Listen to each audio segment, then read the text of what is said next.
প্রিয় দেশবাসী, অন্তর্বর্তীকালীন সরকার দায়িত্ব নেওয়ার পর বিভিন্ন খাতে সংস্কারের লক্ষ্যে গুম কমিশন সহ 15টি কমিশন গঠন করেছে।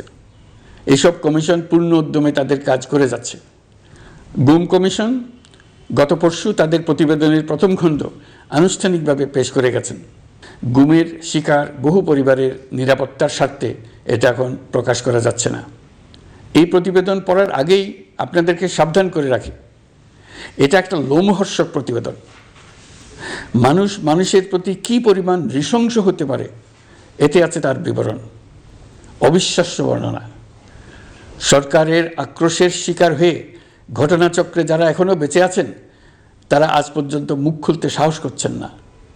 তাদের ভয় কিছুতেই কাটছে না। তাদের ভয় হঠাৎ যদি ওই জালেমরা আবার ক্ষমতায় আসে তাহলে তাদের প্রতি এরা নৃশংসতম হবে।